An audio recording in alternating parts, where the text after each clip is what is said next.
Well, hi, everyone. Welcome to another edition of Shop Talk. And this is our first in 2023. And we have a very special one today. We're going to do something a little different. We're actually going to talk about three papers. We're here with Dr. Keith Smart, who published a series of papers classifying different forms of pain way back in 2012. But first, let's hear from Keith. Keith, do you mind giving us your background and what you're doing now today and your research background too? Yeah, hello. Thanks very much, Chad, for the invitation. I'm delighted to be able to talk to you.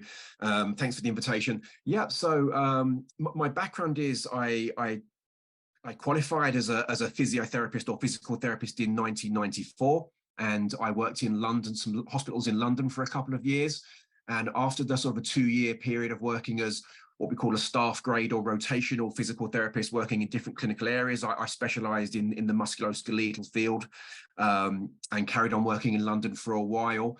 And I had 1 year out traveling back at the very end of the 90s, came back to clinical practice full time, and then I became interested in pain as in the musculoskeletal sense of the word, as I took interest in trying to problem solve and better understand patients' presentations of pain, that I found very confusing and baffling at the time with the kind of models of pain that I was educated with, and specialized in pain. And then I undertook a research master's under the supervision of Catherine Doody in University College Dublin. I moved to Ireland at the beginning of the noughties, undertook a research master's with Catherine Doody, where I undertook a qualitative study that explored the clinical reasoning of pain by physiotherapists, because I was curious to know how other physiotherapists or physical therapists were thinking and reasoning about pain. So that was a small qualitative study, but that really whet my appetite for doing research. After going back to clinical practice for a while, I applied for a health research board research fellowship, which I luckily got, and that enabled me to take the time to complete the PhD, which led to the series of studies that you mentioned, Chad. And it's my understanding in Ireland, it's very competitive to be able to study in a PhD model, right? You have to actually get accepted by the country itself has control over that. Am I correct? To a large degree. So a lot of PhDs are dependent on funding through often health organizations, or we have other scientific kind of I guess non-government organizations or that support research. There's the Irish Research Council and Science Foundation Ireland, but very competitive applications, very competitive grant funding processes. Sometimes, occasionally, funding does become available within institutions. So for our university, that might fund a PhD student with a stipend, which is a very low level of funding.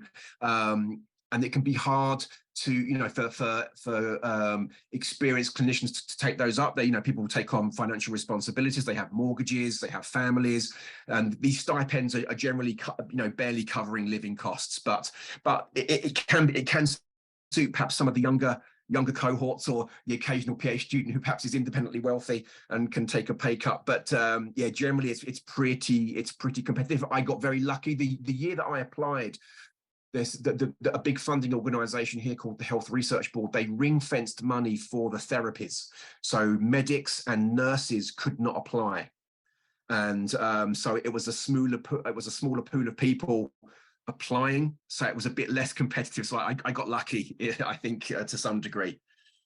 Well, I think your luck is our gain, because we are going to talk about three papers. All three were titled Mechanisms-Based Classification of Musculoskeletal Pain. The first one addressed central sensitization. The second was peripheral neuropathic pain. And the third was nociceptive pain. And what you did is you identified clusters of signs and symptoms that reflected those particular models. All three of those were published in a journal that was formerly named Manual Therapy and now is Musculoskeletal Science and Practice. And one of the things that we typically do on this podcast, Keith, is we try to look at the provenance behind this. And I know you said you were frustrated as a clinician, you were interested in pain, but take us back to, you had a large data set. I mean, there was a lot of steps involved in this. Take us back to that time on how these ideas were generated and why you went down this route. Yeah, sure. So I've been working in the musculoskeletal field for a little while, and I was having essentially I started to have a crisis of confidence in my, I think, abilities as a physiotherapist, either to get good outcomes for patients and to understand their presentations, because I think the way I was educated, it was clearly of its time, and that's fine. But I was sort of fairly critical of my own. I was critically appraising my own practice, my own outcomes, and they didn't really seem to match the theoretical outcomes or the outcomes that I thought I should be getting based on the learning education that I'd been given. And that's not to criticize the education. It was of its time, and things move on, and that's great. But going back to kind of early to mid 90s, when I was working clinically, I remember attending a journal club at the hospital I was working in, and the physiotherapist was talking about a paper. It was a paper to do with clinical reasoning in musculoskeletal field and in pain in particular. And these were papers by Mark Jones, who's an Australian academic and physiotherapist, and his work led on to a more focused clinical reasoning in pain by Louis Gifford and David Butler.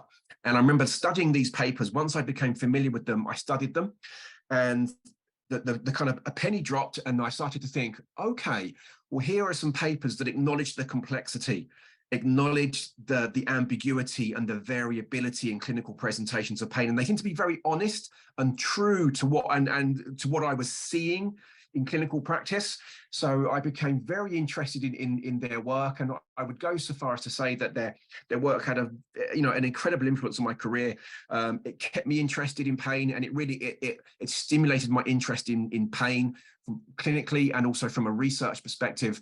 And after a while, I spent time thinking and I guess ruminating about pain in clinical practice.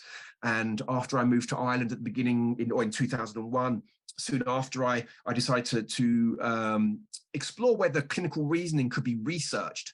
And I was put in contact with Catherine Doody, who is a physiotherapist, academic and researcher, and she had actually studied clinical reasoning for her own PhD. So I knew there was a method to study clinical reasoning. I was a complete novice from a research point of view, so I had no idea how to go about it. But after a meeting with Catherine, she showed me and encouraged me that my idea about studying clinical reasoning of pain was extremely doable. And so I worked with Catherine to put that project together, and it was a small qualitative study that just explored a handful of physiotherapists' clinical reasoning of pain. I went into it thinking it was going to be focused on pain mechanisms, but it actually ended up being, unsurprisingly, much broader than that. They showed this multidimensional reasoning of which pain mechanisms were a part, and that was relatively novel at the time. And so that whet my appetite for research, and then I applied for a research fellowship with an Irish health funding organisation called the Health Research Board, and luckily secured a fellowship. And my intention with that fellowship was to complete some research that sought to explore the validity of mechanisms-based classifications of pain, which were at the time were considered, they had various labels, but central pain or central neurogenic pain, peripheral neuropathic or neurogenic pain, and nociceptive pain. And so I began the work of putting together some research protocols to study them from various dimensions. There was another Australian researcher, John Ford, who had published a lot of work on the research methods surrounding developing a classification system. So I used his work, or built on his work, to structure the PhD in that developing a classification system it's a sequential iterative process, and it requires the accumulation of evidence to support a classification system. And that's what my work was, the early work of trying to develop and see whether these pain mechanisms classifications, were they real? Like, did they have clinical real world meaning? Could they be identified clinically? And that's where the research came from. So I'm very grateful to Mark Jones, David Butler, and Louis Gifford for keeping me in the physiotherapy profession, I think, and helping me to make sense and show the way for what was, a really worthwhile area of research to pursue. Yeah, terrific. And, pain phenotyping is all the rage right now. You see IASP doing it. You see all these different tangential studies. Actually went on PubMed to look at how much this has progressed over the years. Way back when, in 2011 and 12, when you were doing this, did you think that you were this far ahead of the game? Did you think you were really onto something? I mean, to me, this is very forethinking. I remember I was an associate editor at Manual Therapy. I think I actually was the editor of one or two of these papers, and I thought at the time, wow, this is really forward thinking. What were your thoughts at the time? Yeah, thanks. Thank you. That's very nice of you to say so, Chad. At the time, I wasn't conscious that the pain, the world of pain, and the variability and the complexity was just puzzling and baffling to me. Every day I was working as a clinician, and it just seemed like a worthy endeavor to try and research it. I didn't know. I couldn't. I guess have seen that. That it was perhaps going to become quite so topical. I remember probably in the early noughties, the whole idea of subgrouping low back pain was a thing. Not necessarily from a pain mechanisms point of view, but it could have been from a motor control impairment perspective.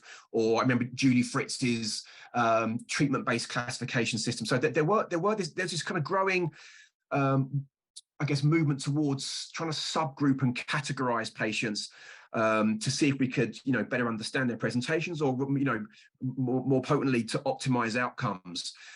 So I guess the pain thing, I couldn't have known at the time, but if it stimulated, people's interest and influenced clinical practice, I'm delighted about that.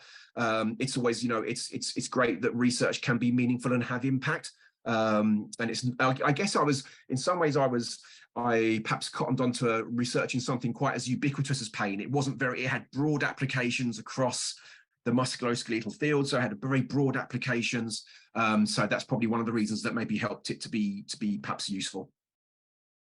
Well, let's talk about your first paper on central sensitization, and you actually identified a pattern which had a very high level of classification. And just for the listeners, high classification means it's high accuracy in identifying those individuals.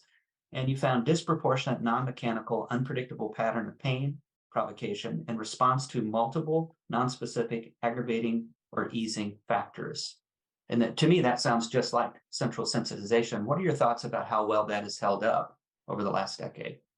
Yeah, I think you're right there. So when I was first exploring this research process, I was working off what was a kind of, I guess, in some ways, a pretty unsatisfactory definition of central neurogenic, central neuropathic pain, which at that time was, I think, defined as pain arising from a lesion or dysfunction from central nervous system activity. So from a musculoskeletal field, I knew there was invariably not a lesion in the true meaning of the word, but it was really based on the word dysfunction, which I know that kind of term has been withdrawn from the definitions of neuropathic pain. Also now that was kind of unacceptable to some neuroscientists. I'm not sure that I agree with that actually, but I think in physical therapy paradigms, we're perhaps much more comfortable with the idea of dysfunction rather than having to have demonstrable lesions and things. So I guess that was kind of perhaps a nuance. But the definition was central neurogenic at the time that I operated. That's how I operationalized it at the time. Central sensitization was a term that was coming in, and they would seem to be used synonymously. I guess the neuroscientists would say central sensitization is a neurophysiological, a neurobiological phenomenon and construct, and perhaps, but I certainly interpreted it clinically at the time, and others like David Butler, I think, use those kind of terms at the same time. So us clinicians certainly use those terms, rightly or wrongly, and then with modern interpretations of central sensitization and the evolution of nociplastic pain, it seems to be an evolving field, and I guess in the presence of a lot of uncertainty, it is still evolving. I remember there were other synonymous terms like functional pain, idiopathic pain used at those times. So it's an evolving field, and so what's true or what's considered conventional today might not be so in 5 years' time. But I think the definitions are reasonably consistent. I think they're of a construct, and they reflect our attempts to better operationalize things. So I can see how these definitions are evolving. Well, you said it, they're evolving, and trying to stay on top of this has been an interesting task. And I think nowadays, nociplastic pain is the term that we're adopting around this area where central sensitization fits in. Is that your understanding as well, that your findings way back when in 2012 would be similar to what we would see with nociplastic pain today? Yeah, so I think certainly by qualitatively, my own impressions are that the term nociplastic pain is kind of an evolution of the previous term of central neurogenic to central sensitization to functional pain. That they are, in my mind, they're synonymous. And I've been reflecting on the definition of nociplastic pain, and I know it's hard. I respect the work that the IASP, the International Association for the Study of Pain, are trying to do, because it's a minefield trying to get agreement. But even just looking at the recent definition of nociplastic pain, I can't say I can't say I disagree with it, but I think it misses a little bit of the nuance of dysfunction of central nervous system processing. I was looking at the pain, it's altered nociception with no clear evidence of tissue damage, or the absence of evidence of lesions affecting the somatosensory system. So really it's partly a label by exclusion, the absence of nociceptive pain, the absence of neuropathic pain. But what I don't think it does is captures perhaps a nuance, and I'm very comfortable with this from a physical therapy point of view, is that what I think nociplastic pain can exist in the presence of nociceptive and in the presence of peripheral neuropathic, but it's perhaps disproportionate and a significant contributor to the overall patient's pain presentation. So I think of mechanisms-based classifications of pain as being pain attributable to a relative dominance of one category to another. They're not exclusive. I know we dichotomize or we trichotomize things, but I think mixed pain states are generally what we see.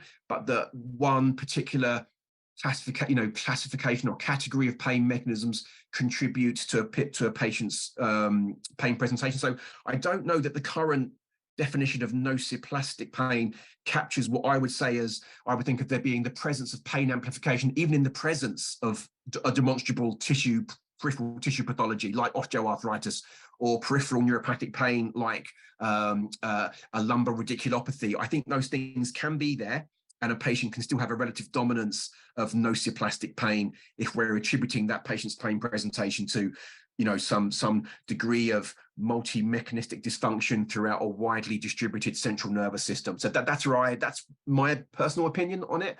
And perhaps the nociplastic pain definition will change, in response to that, perhaps, because I'm sure I'm not the only one thinking it. Well, if it means anything, I completely agree with you. And the way you defined it is exactly the way I would define it as well. And it's amazingly amped up nervous system, out of a responsiveness that's out of control versus, and I love the fact that you mentioned to the listeners that you can have more than one of these states at a time.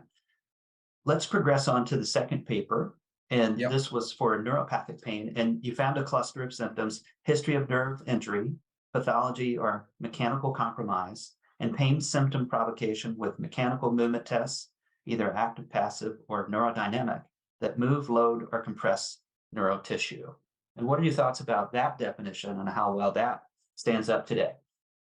Yeah, at the time when I was putting together the Delphi group, so this expert group to try and come to a consensus of the different clinical indicators and markers, at the time I was working off a definition of neuropathic pain that is now, I guess, obsolete. It was pain arising from a lesion or dysfunction of the primary somatosensory system. So the term dysfunction has been removed from the more modern definition of neuropathic pain. And again, I can see why that has happened, but I think it takes away some of the nuance.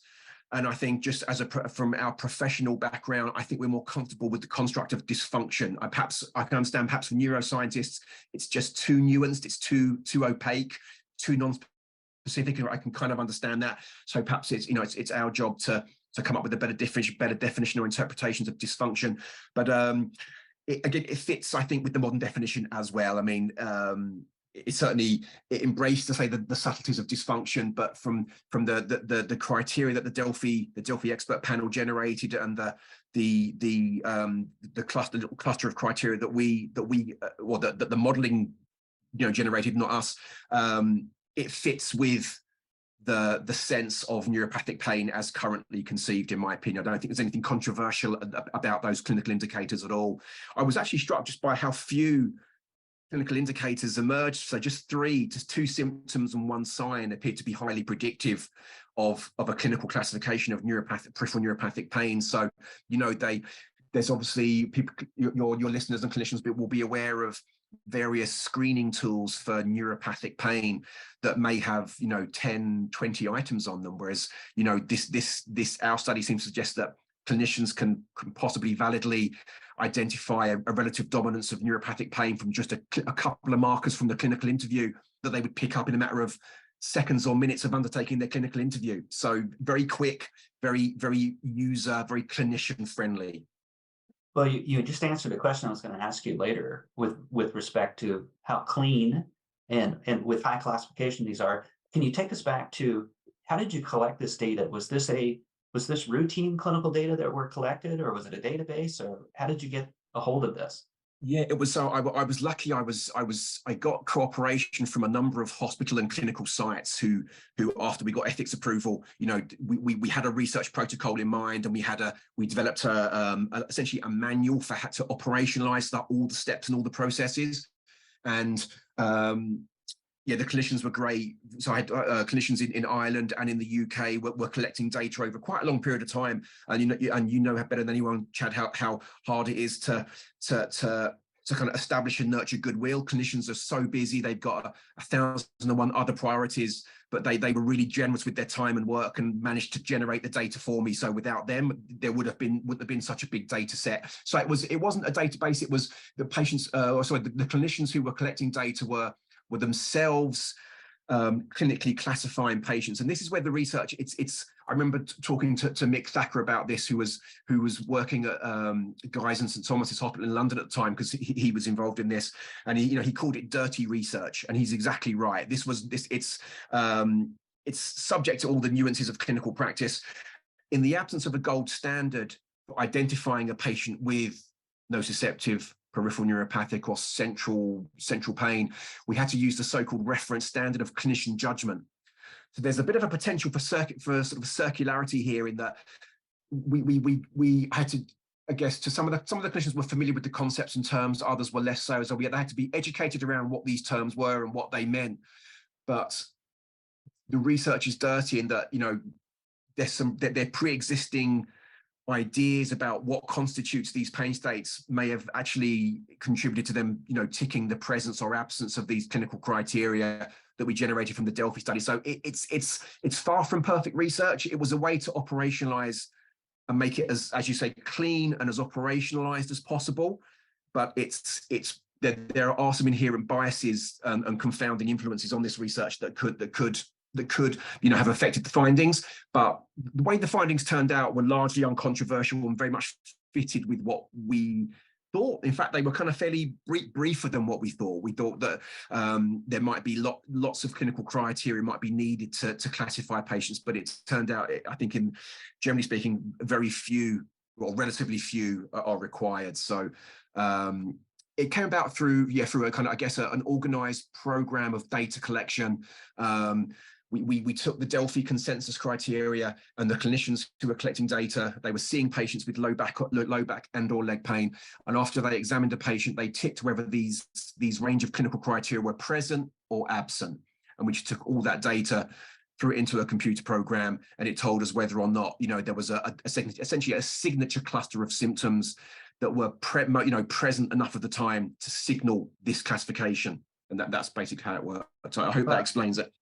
No, it really does. And I appreciate you outlining the limitations. By the way, we noticed that when we did a 2018 review of central sensitization inventory, that basically the gold standard or reference standard was always clinician judgment. So I think when you deal with these sort of things, that's essentially all you have, and then you work with what you have. So I don't see it as big of a limitation as some. I get it, that, you know, dirty research, but it's also a great start. And that said, let's move to the last paper, and this is for nociceptive pain. You actually found quite a few symptoms and signs with this. It was usually intermittent with sharp movement, mechanical provocation, maybe more constant dull ache or throb at rest, and the absence of pain in association with other dysesthesias, night pain, disturbed sleep, antalgic postures, movement patterns, and pain variously described as burning, shooting, sharp, or electric shock pain. Do you think this one stands up as well over time? Yeah, this one was slightly different to the other two, in that the way it emerged was, I guess, that there appeared to be as the central sensitization and the neuropathic pain clusters were both based on purely the presence of symptoms or signs. But in this nociceptive cluster, the way the modeling interpreted all the kind of raw data, it actually identified that the absence of some certain features appeared to be contribute to the high prediction of this nociceptive pain state. So we had the localized pain, the clear proportionate properties to aggravating and easing factors, and the pain that's usually described as intermittent and sharp. But yeah, so it threw out these kind of slightly anomalous absence of criteria, which I guess we don't necessarily, I guess it's probably not unfamiliar to clinicians when clinicians are trying to arrive at a clinical hypothesis, a clinical impression or a diagnosis. They're thinking about what features are present and what features are absent. So it was so it's slightly anomalous, but not necessarily inconsistent with clinical practice. I guess it makes the model slightly messier, having these absence of criteria in there. It would have been probably cleaner without, but that's what the modeling showed, and that's the model. Again, nothing kind of nothing controversial in there. I guess what could be said for some of the categories, all of the three categories, are what the criteria that were absent, the criteria that did not emerge from the statistical modeling. There were some criteria that I thought were sure to be in there to what be. Were those?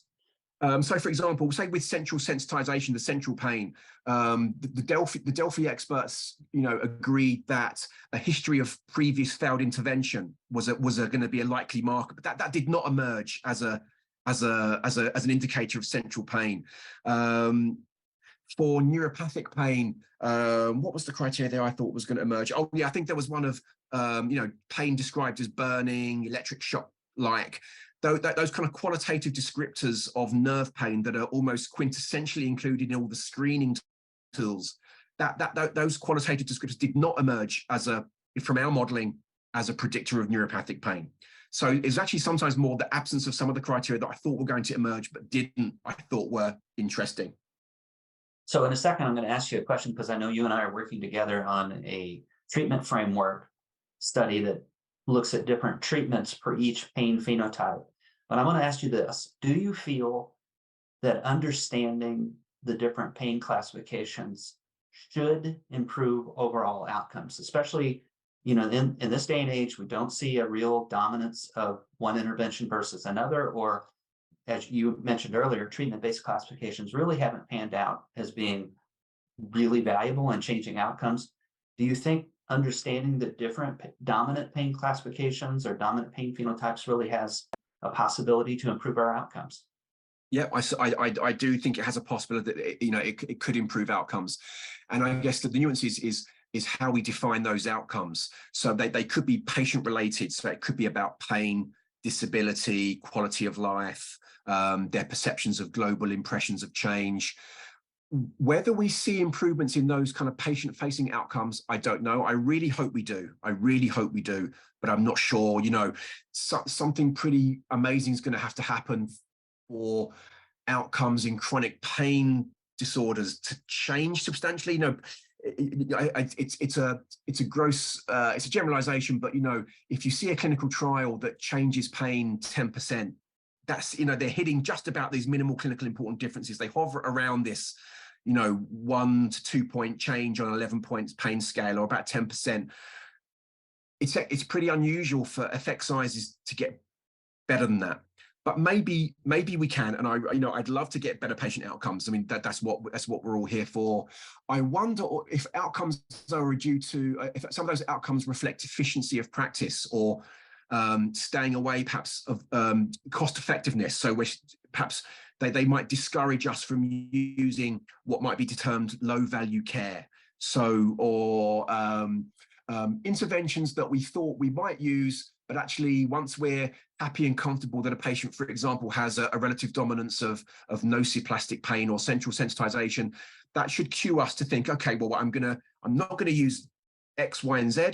I should really use A, B, and C. So again, making use of the best evidence available, that we target those, we use interventions that we think either known or hypothesized to target those underlying mechanisms. So we're using peripherally based treatments to target peripheral mechanisms if it's nociceptive, but we're trying to think of optimizing and changing central nervous system processing with interventions that target those central processes, whether that be advice and education, simple things of reassurance can change. So where you know, we're manipulating minds as well as tissues. And trying to change patients' beliefs, their perceptions. So we're trying to manipulate their emotions, their thinking, their beliefs, their attitudes, as much as we're trying to manipulate their peripheral somatic structures.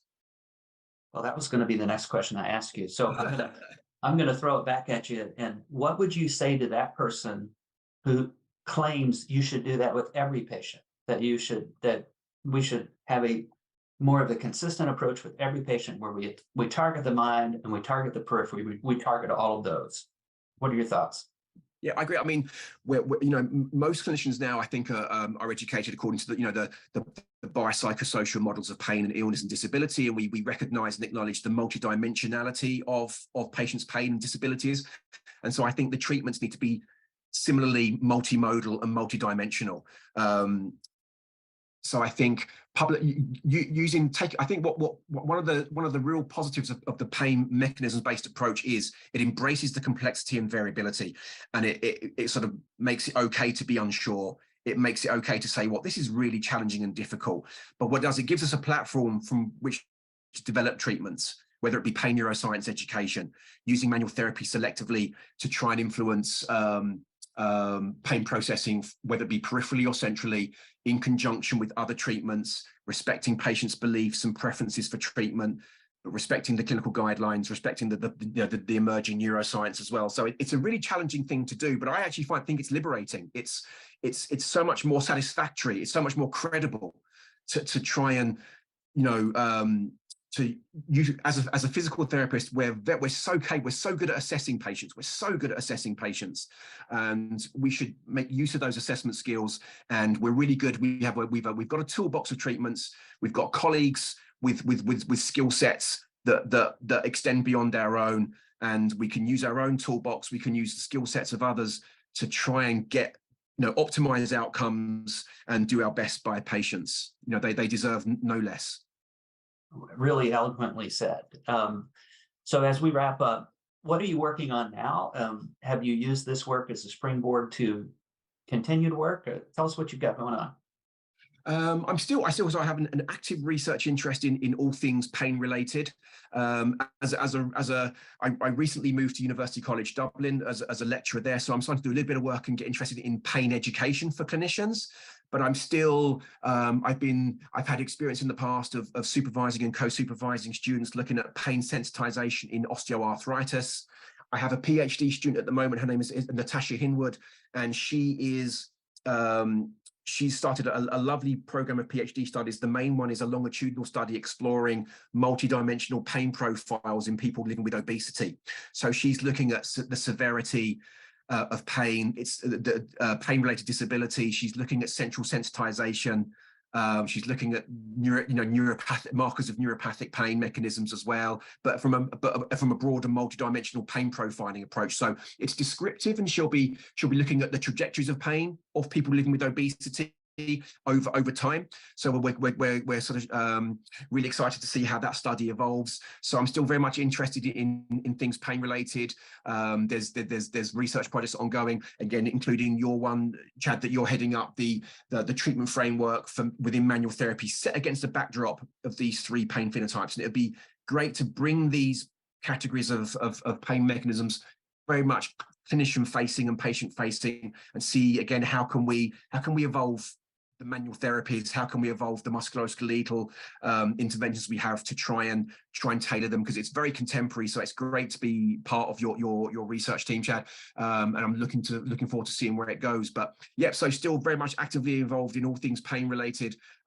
It's getting broader. I've been involved in a number of systematic reviews linked to complex regional pain syndrome. So I love the systematic review world as well, this kind of critiquing and digging down into biases and looking at the integrity of research. So I've got lots of plates spinning, but yeah, they get me out of bed in the morning with a spring in my step, and I'm delighted to be able to, you know, have the time and space now as an academic more than a clinician to actually spend some more time researching pain. And that Keith Smart, how can someone get a hold of you or follow you? Are you on social media? Yeah, they can find me on Twitter. My user is Keith, at Keith M Smart. And my email address is k.smart@ucd.ie. If they Google Keith Smart physio or physical therapist or Keith Smart pain, it'll bring you often to my UCD page. A lot of my studies are available for download on ResearchGate, so that people without institutional access to journals can often get those papers on ResearchGate, or they're very, very welcome to contact me via email, or if they wanted me to share information with them. And likewise, if they have ideas for research projects, if they're looking to collaborate or look to discuss ideas around pain, just like you, Chad, I'm a bit of a pain geek, and we can talk about it all day and all night. So I'm happy to do that with anyone. Well, thank you, Keith, and thanks to our listeners for another podcast on Shop Talk.